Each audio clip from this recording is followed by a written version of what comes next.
A vast military encampment surrounded by entrenchments and fortifications took up much of the valley below them in a shocking display. Smoke from thousands of campfires drifted upward and hung over the valley like a veil.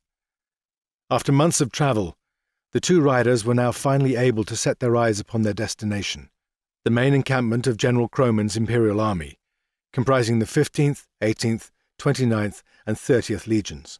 These 4 legions had been dispatched by the Emperor to put down the rebellion that was burning through what the Empire considered her southern provinces. The awful stench of the encampment had been on the wind for hours.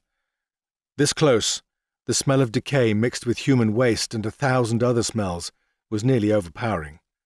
What should have been relief at finally reaching their destination had turned to incredulous horror. Neither of them had ever seen anything like it. Imperial Legionary encampments were typically highly organized, with priority placed on sanitation to reduce the chance of sickness and disease.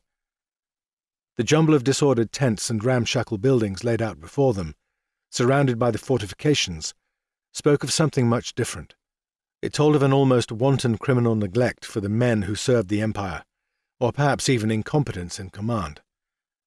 An empty wagon, the first of a sad-looking supply train, rumbled around past the two riders, who simply by inaction refused to give way.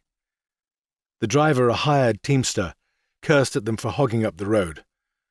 He took his frustration out on a group of dirty and ragged slaves who had been sitting along the edge of the roadside. The slaves, part of a work gang organized to maintain the Imperial Highway, were forced to scramble out of the way, lest the wagon roll over them, as it rumbled around the two travellers.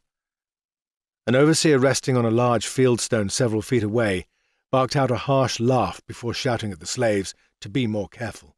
One of the slaves collapsed